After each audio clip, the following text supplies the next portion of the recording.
And I remember going to my cousin's place, like almost in tears and being like, oh my gosh, I found the best place and now I can't get it. The guy won't let me get it, da da da. And my cousin just looked at me and goes, what's wrong with you? You're using emotion to buy.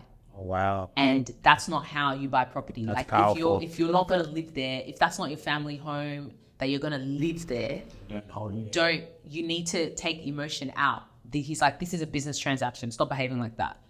And so that was, since then, that's how I moved.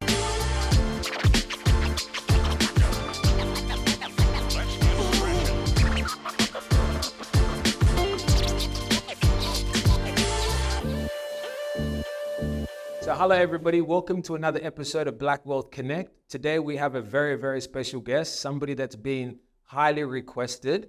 And yes, it's very true. You have been highly requested in terms of certain people that have sent me articles about my guest and all the achievements that she's been able to get so far, and we're going to get into that. But before we jump into that, I'll just give you a very quick background of my guest. So Gillean Opoku is a design and strategy practitioner and also a property investor. So welcome to Black Wealth Connect, Gillean. Thank you for having me. Thank you, I appreciate it. So first of all, I want to congratulate you for a lot of the stuff that you've been able to achieve, especially with the Fulfilling Tibbs and the group that you guys have done. So I really want to give a big shout out to you guys. Thank you. To set it off, because I think that coming into the podcast space, you would know that it's not always easy. There's a lot of things that you have to continuously do. And I was very inspired by the platform you guys created and everything that you guys produce. And also there was times where you showed me a lot of love. So I don't want to just say that outside of the camera. I want to say it in the camera. So I really appreciate everything you guys did. We appreciate that. That's all right. Okay, so before we get into it, I just want to, I know that we're going to be talking a lot about property later on in the interview, but I do want to start off with just talking about, your upbringing and everything that you've done at an early stage of your life. So yeah, so how was your upbringing? And I'm the baby of two. I have an older brother. I grew up with my parents here in Sydney, Western Sydney, 2179. Yeah, 2179. I represent, yeah. Yeah, and yeah, like my parents came from Ghana, over 30 something years ago. They, worked hard, tried to make sure they sustained for us, for me in particular, because I was the one at home, ensured that I got the best of, what I needed, in particular education wise. And yeah, that's basically it. Yeah. Oh, okay, that's all right. And in terms of like the education and all that, because I know that this is a financial podcast, and based on the achievements that you've been able to gain, and we're going to jump into that. How was like finance growing up in the family? Was it introduced to you by your parents, or how was the finance dynamic in your household? I don't think it was really introduced to me by my parents. Okay. I think when I think of my financial literacy, I think the streets raised me. Oh, okay. I learned things like going to school, like friends that I had, things that they did. Like I had a friend when I was in, I think year 8 or something, and my friend had told me how her grandparents and her parents put money aside for her every year, and when she's old enough to buy a house, there'll be enough money in there. And I thought, that's crazy. Like, wow, your parents, like, what do you mean your parents are saving for you? Like, we were 14, 13. Yeah. Your parents are saving for you for your 25. Like, stuff like that was unheard of to me. And I just thought, I need to do this for myself, because I don't know if my parents would have the capacity to do something like that at the time. Oh, that's very interesting. Yeah, because I when I was growing up, there was a lot of my friends that also did stuff that's quite similar, because the story is similar to what your parents did. I wasn't taught financial literacy in my household too much, because obviously my parents coming from Congo didn't really have the financial literacy skills coming here. So, they bought a property very early when they got here, and then because they didn't understand that, they weren't in the position to maintain that house. So, so it's quite similar. But just based on what your friend had taught you, how were you able to implement that in your life? Like, were you putting savings aside? Like, what was some of the strategies that you were using? I think there are a series of things that got me to a point where I came up with a strategy. So like my friend had told me that, and I thought, oh, that's interesting. And then I think I'd gone home to my mom and asked her like what was in my Dolomite account, and she told me she used it to buy a house. Yeah. not all the money, but she used some of the money to help them get a house. And I was just kind of like, okay, my parents are not going to look after me. Yeah. So like, I need to be wise. Yeah. And then I think I was trying to go on exchange. And initially my mom had told me, no, I shouldn't go. And I kept asking her why. And then she was like, because you're going to make me pay for it. So then I was like, okay, so obviously I have to save money, for it. Yeah. So I had went to get multiple jobs, saved for it. And then I went away and came back and I still had money. And then I was like, oh, okay, money allows me to do the things that I want to do, right? Yeah, I can't always go to my parents and ask them. My parents are not in the position to always give me a handout. Gotcha. And so I have to I don't know, I just have to figure it out, right? And so I'd gotten jobs, and then over time, as I'd work part-time, I had friends who started working in banks. And so they would be like, oh, you can get a gold savers account. And if you deposit $200 every month, you get extra interest. And so those type of things. So then I was like, oh, okay, this makes sense.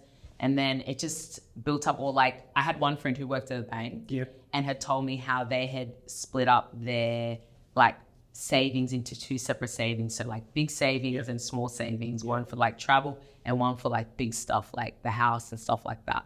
And I thought, oh, that's interesting. So then I had this plan of savings 60-40. And then when I was more serious about bigger savings, then it moved to 70-30. So it's just those things have become part of the habits, which I still practice now. Oh, and that's excellent. what, 15, 16 years 15 later. years ago. Okay, awesome. And in terms of when we go to strategies and whatnot, obviously there's a lot of temptation, especially us growing up. We want to go out with our friends every once in a while. We want to do things here and there. So how were you able to kind of stop that temptation, but also make sure that you're able to focus on your financial goals? I don't know, I think growing up, maybe I was very goal orientated. So I was kind of when I finished high school, I was I want to go on exchange. So I knew how to save money, and that's what I was working towards. Yeah, you do things on the side, with your friends and stuff, but we didn't have money then. We're working part-time jobs. It wasn't you could go out every week. I see kids that were my age now that go on holidays to Thailand and stuff. We weren't doing that at 20. Do you know what I mean? We weren't. We didn't have the luxury of doing that type of stuff. So I didn't feel I was spending money like that. Okay. And so I was really focused on saving up for an exchange and experiencing life overseas. That was where my focus was. And then when I got there, it was kind of let's blow and have fun. Yeah, that's it. But even still, it was in proportion. I still came back with money, that type of thing. So I don't know with the temptation though. I realize I'm quite a disciplined person. If I say I want to do something, I'm going to be focused. And you set yourself out to go ahead and do it. Okay. And how important is it, do you feel, as though having the right people around you? Because I know, you talk about how important it was that woman at your school, or the girl at your school, told you about the stuff that she does in her household. But how important do you feel it is, especially around finance, that you have the right people around you?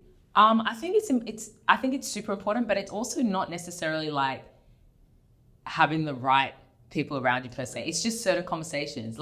My friend just said it casually. It wasn't we're having a millionaires meeting. She just said it this is what my parents do, and then it just triggered something. It triggered something. Yeah, and so and I have a lot of those. I have a conversation with someone, they say something, and it's they've just casually said it. It's kind of oh, I should probably think about this, or how this can apply to my life. I think it's good to have good counsel, but also you have to have a level of discernment to know what's right for your situation and stuff like that. And I think that's a bit hard to gauge, because sometimes you also think that you're making the right decision, but you're actually making a dumb decision. It's hard. That's true. I want to go back to in terms of your experience when it comes to work. Before we obviously move forward, I know that you are in, correct me if I'm wrong, UX and design, which I think it's amazing. I actually want to say that is actually quite dope, because I know that I have looked into things like that, especially when I was building an app back in the days, and my friend took me to the board where it had all the UX stuff, and I was this is a whole nother world to me. So what got you into that? Because I find that, I personally find that very amazing that you've taken that journey and obviously gone into property, which we'll talk about. But yeah, what got you into that world? I studied design at uni. I really like design, always have been. If you know me, you know I really like that space. UX kind of wasn't a thing when I was finishing uni, but I had moved to the UK and a recruiter had seen me and she was like, oh, I think the work you kind of do is UX work. Because I was doing invites, presentations for luxury fashion brands, but then I started working on a project that was really focused on customer, and I became obsessed with this idea of like customer and suiting the needs of the customer. And so when I met this recruiter, she was like, oh, I think you should try UX. And I was like, what is that? Yeah. And I just kind of like rubbished her and then just went my own way. And like, I was like, I'm overseas, like, let me enjoy this. Yeah. But then all the jobs that I did were like UX jobs. So then it was like, oh, okay, no, this must mean something. And then I came back and I went to study at General Assembly. And then I was like, oh, okay, this makes a lot of sense where my mindset's at, because it definitely is falling in that line. Yeah. And then just kind of like worked my way through it. All right, so moving forward now, when it comes to the world of property, I think that congratulations for also being part of the financial review. And that was amazing, because as I mentioned to you, which you don't believe me still, a lot of people did send me that thing. So shout out. No, it's an amazing thing, especially with especially an achievement at that level. And I know that, you know, you might be extremely humble, but just being able to see somebody within our community achieve those type of things is something very honorable. So I do want to give you your roses for that. So, and I just want to, just know a bit of the journey about how that came along before we actually jump straight into the actual property stuff. But how did you manage to get into financial review? So I've been following the person who wrote the article for a while, because I've seen her on a podcast, and I was like, oh, I really like her just because she wasn't Anglo. Okay. Like the podcast I listened to, well, not the podcast, the thing that I watched, a lot of the people that are on it were Anglo or a specific ethnicity, and she just was a bit different. So I was like, oh, this is interesting. So I just started following her, and then one day she put up a post saying like she's looking for active investors. Now, I don't personally classify myself as an investor, and I struggle with that term. And so I was like, oh, I wonder what she deems active. Okay. So I just like emailed her, and I was like, oh, hey, like, I don't like to call myself an investor, but this is what I've done. So what is this classified as? And then she was like, let's have a chat. So we spoke. So yeah, we spoke, and then she came with this article. But like originally I didn't even know she was writing like a women's article. Like I didn't know what she was writing. I just knew she was writing an article. She told me she would profile me. So I was like, okay, fine, whatever. But I actually didn't even think it was going to come out, because I did it like some time ago. Yeah. And then it came out. I was like, oh, that's what it is. You were caught off guard with it? Yeah. Not like in a bad way, but I was like, oh, I wasn't like expecting this. Yeah. And what was the community response to that? Because I did see that, you know, quite like on LinkedIn. I saw it everywhere. So how was it? How did you feel when it came out, and the response that you got from the community? Because I know a lot of people showed you love and support towards that. Yeah, definitely. It was very overwhelming, and it was more like, did I make a mistake? Because I also, like, I'm an open person, but I also don't really like being out there. So I felt like it was a bit too much. Like maybe I had made an error. Yeah. Getting myself into it, and like it's an Australian publication, like it's a lot. But yeah, it was very encouraging. People were really sweet, and I guess what I really took out of it was representation. It's like seeing someone that looks like you on a journey that you might be on, or a journey you might want to take, or just I guess good representation of someone in your community. So I thought that was really good. Yeah, no, that's excellent. All right, so now moving forward again, I want to start talking about like the whole property side of things, because the financial review and everything that was written, you know, about your story was based on property. So I do want to jump into that and talk a bit about, you know, what got you into like property. I know you don't like to be called a property investor. Do you like that term? I have to accept it. You got to accept that you are a property. So yeah, what got you into the world of property, and like, you know, what explored your mind at the very, very beginning of your property journey? I just wanted to get a property just to say that I bought something, really. Yeah. Like I just thought, I hope to get married. I'm going to be in a partnership, and I want to bring something to the table. Yeah. That's mine. Yeah. And then also I just thought, I might end up having kids in quick succession and like not be working. So like maybe I should buy something to safety net my future family, in case I might not be working, and I could sell the property and have cash flow. Like I just had all these like weird things in mind. Like, yeah, so it was really like future proofing and really bringing something to the table for a future relationship. So I was like, became really obsessed with this idea of like, I need to get a property for my married. And then I had saved all this money and moved overseas, and I was kind of like, I'm probably not going to be able to buy it anyway. Yeah. And then my job situation was very different to what I anticipated when I moved overseas. So when I came back, I still had the money, and I was like, well, if it's sitting here, I might as well buy something. Yeah. And then I had told my mom, like, oh, I want to buy something. And I probably reference my mom a lot just because... No, please do. Yeah. My mom's probably been very crucial in my journey because been very supportive. So, like, I was just kind of like, oh, I want to buy... da-da-da. And I think she went to a shop and saw a mortgage broker or something. Yeah. It was just like, I saw a broker, so he's going to come to the house. Yeah. And he came to the place, and then he was like, oh, I think you can get X amount. And it was, like, stupid. Like, it was, like, I don't know, 320. And at that time, I just looked at him. I was like, what can I even buy with 320? Like, you're joking. Yeah. And this was like 2016. Okay. Oh, yeah, was it? Yeah, 2016, like March. So I was like really annoyed when he left. Yeah. I was just like, are you joking? And so he left, and I was like, okay, I need to find another broker. I just didn't know what to do. Yeah. My mom didn't really know, like, yeah, they'd bought a family home, but like that was a while before. So I think she just wasn't really sure. And then I just kept complaining. Like, I was like, that's not enough to buy anything. Correct. Like, what am I... Especially in Sydney, right? Yeah, that's not enough. Like, and then she just came up to me and was like, well, you know, I don't have money, but maybe we can help you as a guarantor. Yeah. So I was like, oh, okay. And then that, you know, might be easy. And then I had a friend who'd become a broker. Okay. Cool. And so then they came to my place and they were like, oh, this is how much you can get. And I was like, this is like 100K more than what the other guy told me. What the heck? Yeah. But then it was different because I had like a guarantor. And so that's how I kind of like got into the process. And so then I went looking. A friend told me it was going to take 6-7 months to look. She was like, oh, you know, don't expect you're going to get a house like the first day. Like, it's going to take a while. I was like, okay, fine, whatever. I was like, that's impossible. I'm going to get it in 4. Like, when someone tells me no, I kind of just think... Yeah, the opposite. Yeah. Like, you say this, but let's see what's actually going to happen. Yeah. And so I started looking, and then maybe like... It got to about 2 months, 3 months, and I was just fed up. This one day, I went to look at 14 places, and I was just so over it. In one day? Yeah, like I got up in the morning, I said, today we're going to get a place. If we're not getting it, we're not doing this anymore. Yeah. And so that day I went to look at 14 places, and I think I got to the 13th, and I was done. Like, I was like, I'm done with this. And then my mom had called me, and she would be like, oh, how was it? And I said, no, I'm not buying anything because everything's crap. Like, we're not doing this anymore. Yeah.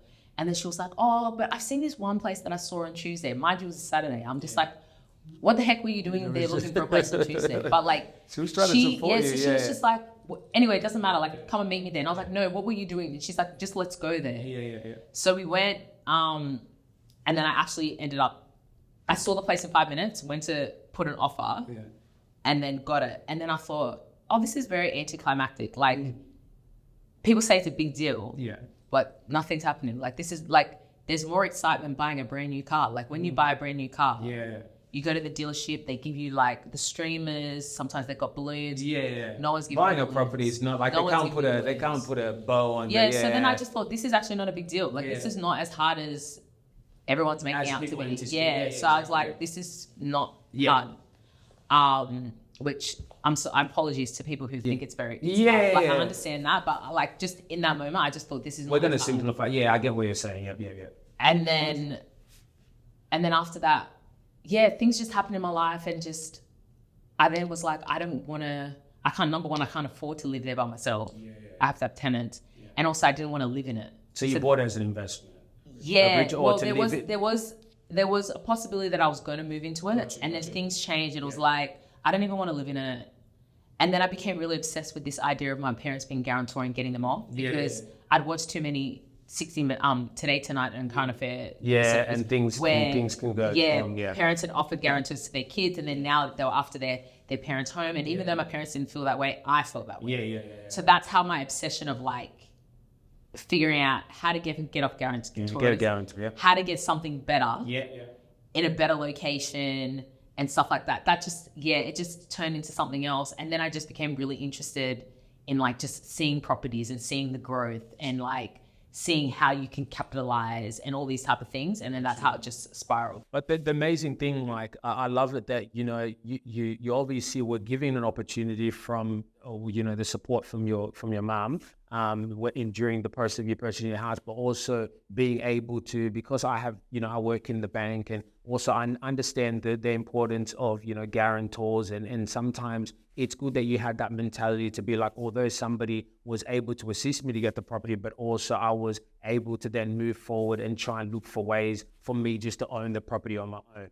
I think that's very important, because you don't want to, hold that journey along for a very long period of time, because your parents, obviously, as they're getting older, you want to kind of have your own assets moving forward. So I like how you thought about that. But in terms of like just moving back a bit when it comes to property, was your mum and all that, like, I know that you said, they found the property for you, but when you actually got your property for the first time and you moved into it, you said that you didn't feel too much, but just explain maybe what the process was when you say that, oh, look, it wasn't so difficult. Like, I mean, what were you expecting at that time when you got the property? Was it your journey that was that a bit difficult, or was it that you just didn't realize that, buying a property wasn't as hard as what people expected?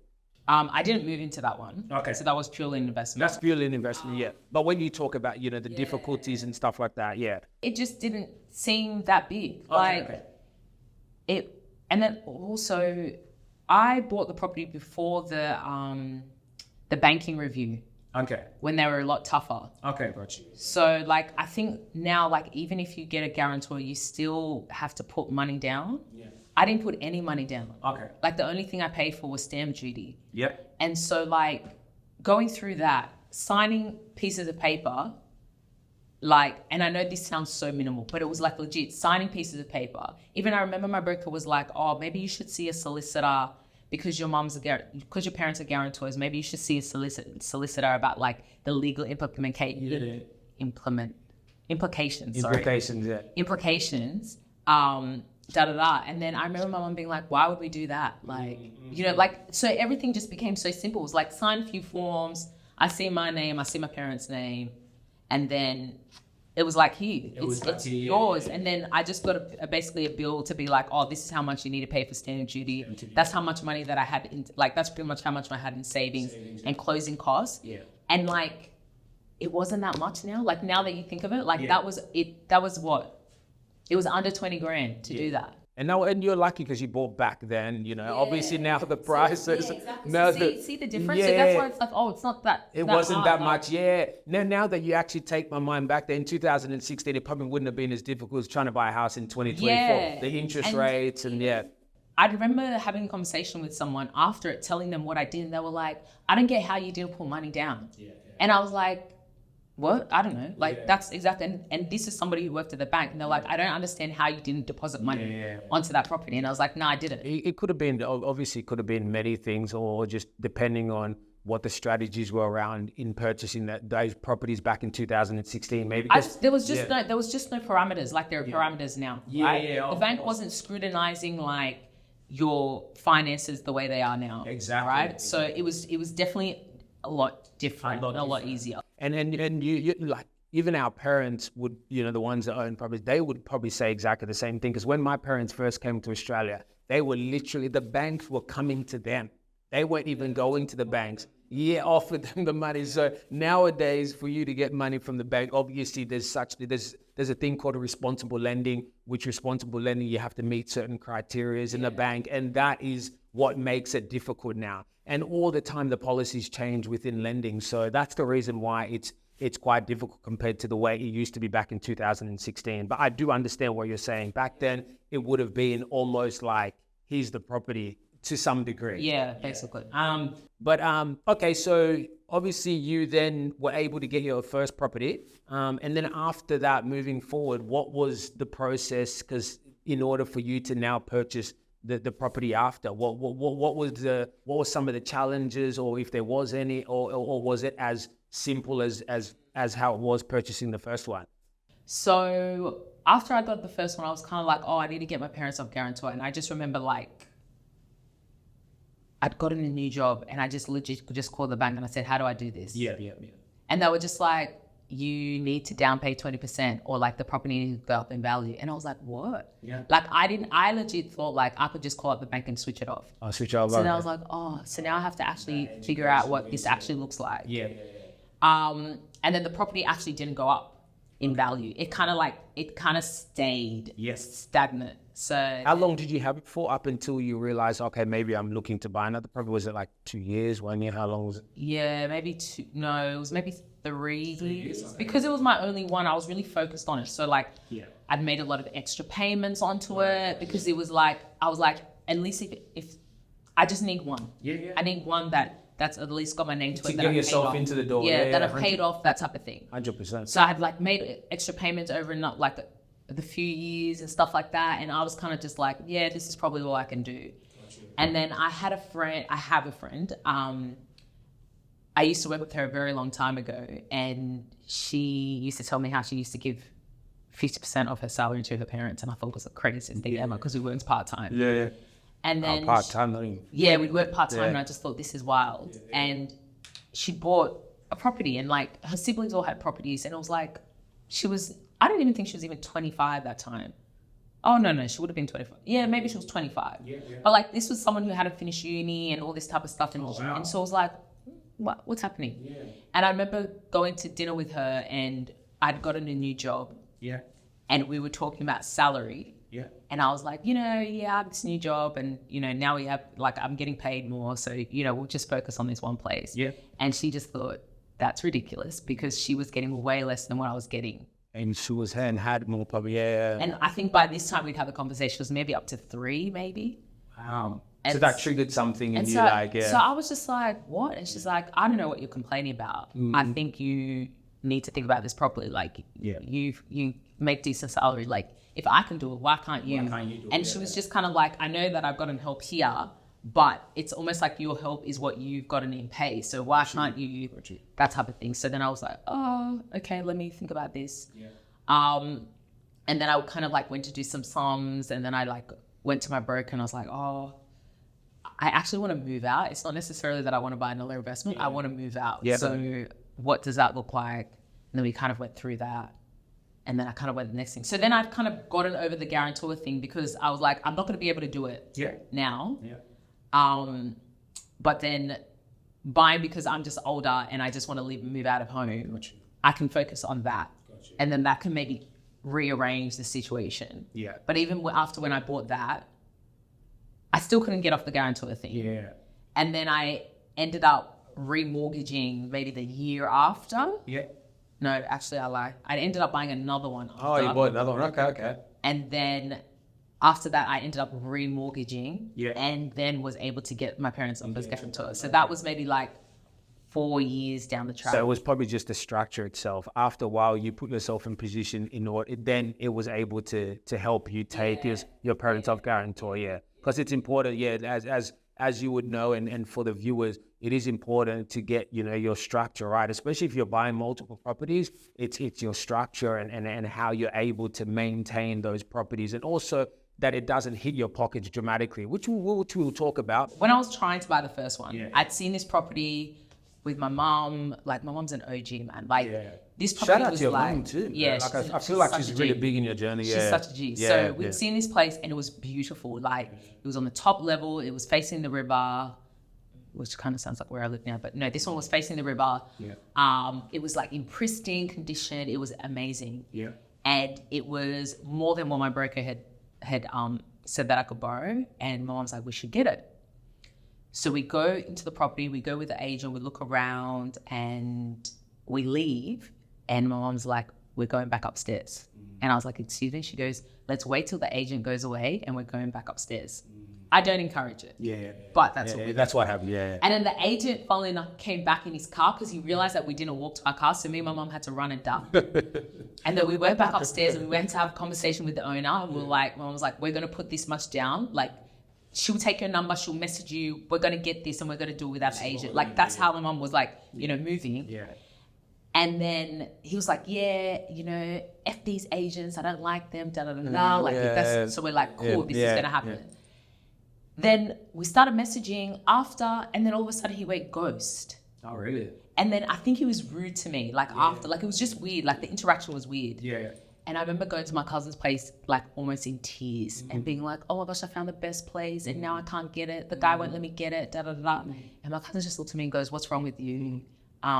You're using emotion to buy.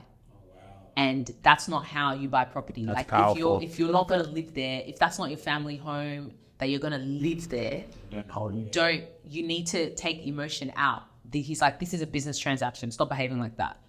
And so that was, since then, that's how I moved. That's like, how you that move, was like no emotion. Like I know that when I buy a family home, I'll spend more. But now I have no emotion. I love that. So when I bought the second one, I had no emotion. Like I just was like, I offered 40K under the asking price.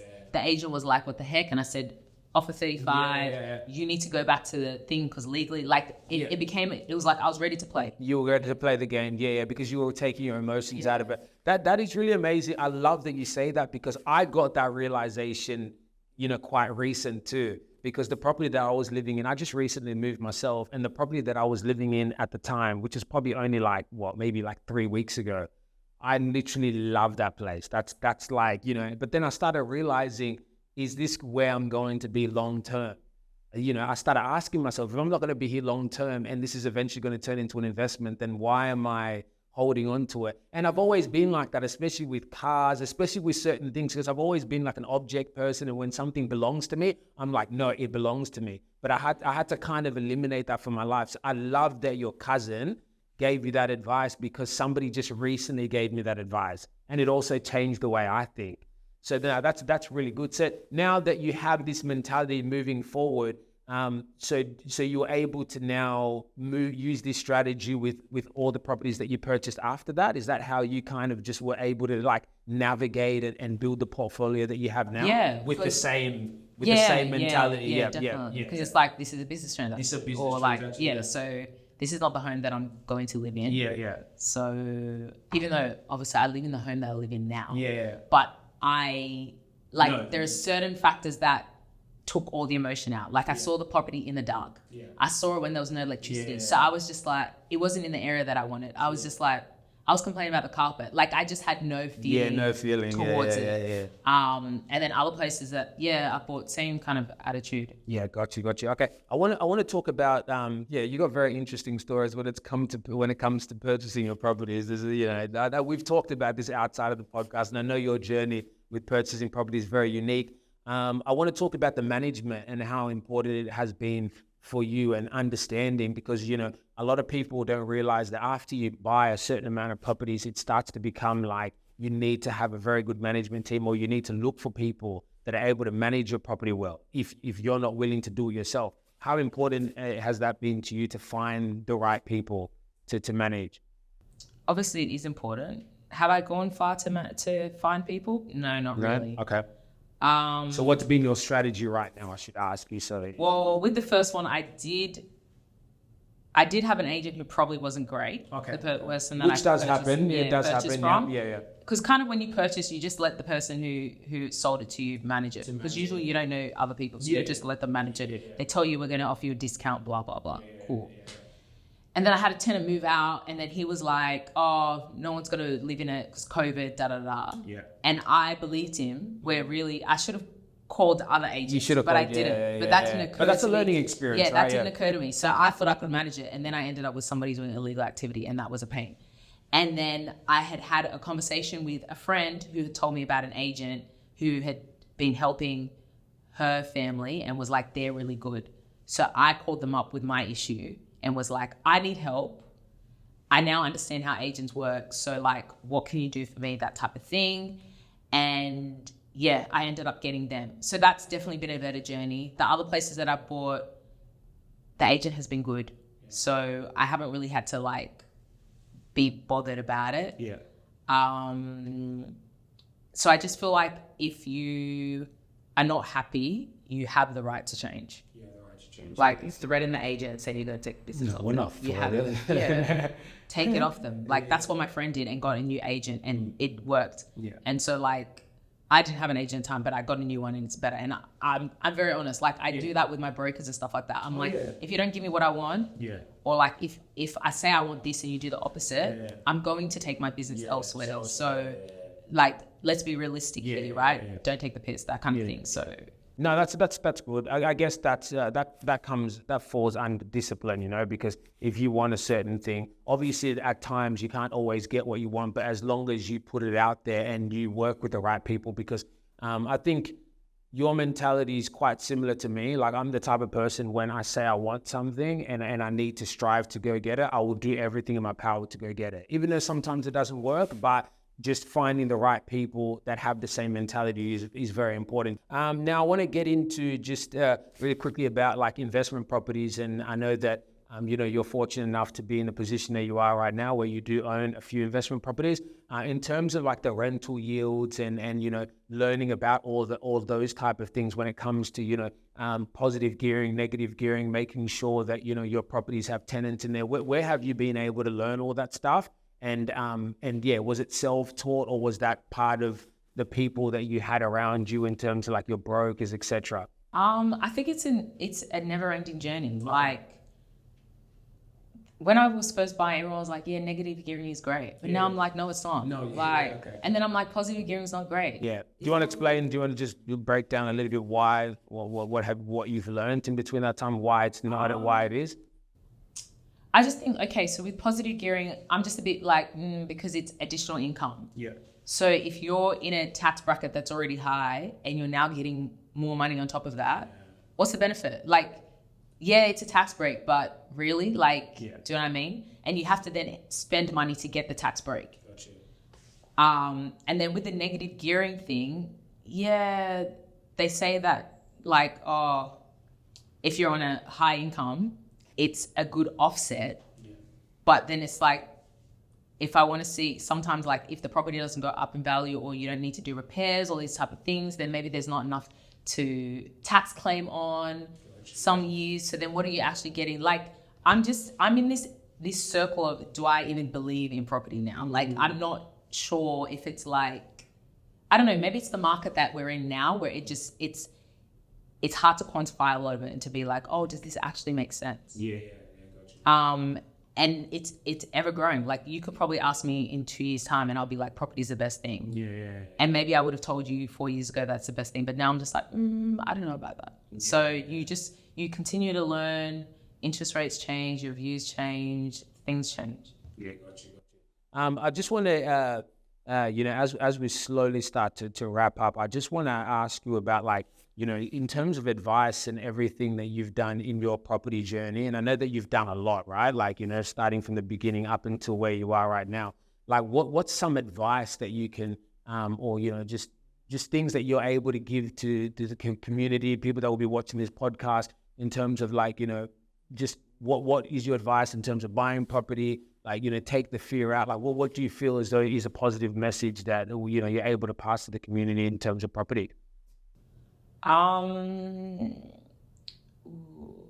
wish there was like a love language for like property and stuff to help people understand what kind of support they need. Yeah. Because I can tell you my story and you can be like, oh, that's amazing, but you'll never be able to do that only because you don't have that like attitude to do things. Gotcha. And then there are other people, they'll have decision paralysis where they'll have to like read everything, know all the numbers before they do stuff.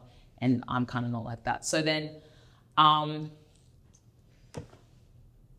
I definitely think you should try and talk to an array of people that have done it before, but done different things. So not just that they built the family home. I probably wouldn't, if you're looking for investment, I wouldn't ask the person who built the family home. Yeah.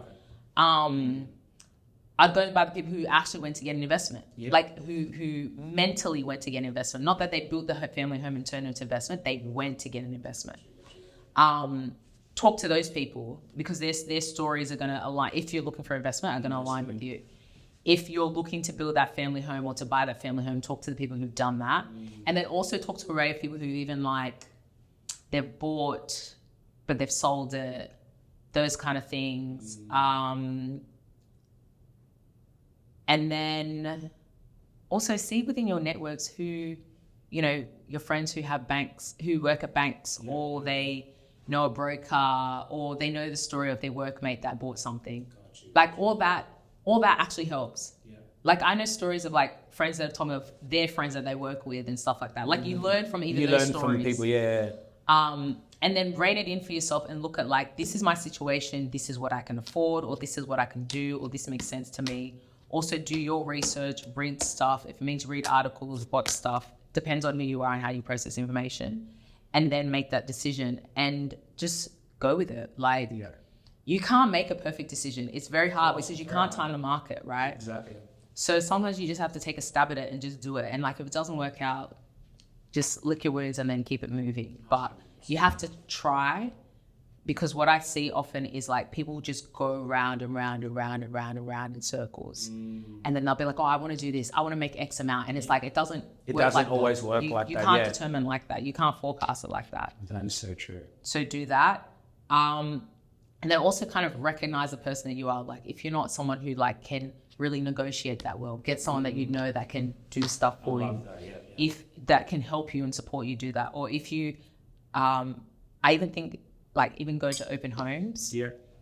If you're someone who's never bought, get someone to help you. Because like I even noticed that I've had people call me in to like go with them to open homes, and I'll walk in and look at something which it would never occur to them. It would never occur. And I'll just be like, what the heck is this? Yeah. Why is this? Yeah. Why is that? And then they're just like, oh, this apartment's nice. There's sun. And it's like, nah, the apartment's crumbling. Can you not see? Like, so maybe get someone to help you with that. Like recognize who you are, like, because you're not the only one who's done it. 100%. There are so many more people, and if we have open conversations, you will learn more about the people who've done it, right? 100%. And I love all that, because buying property is not something.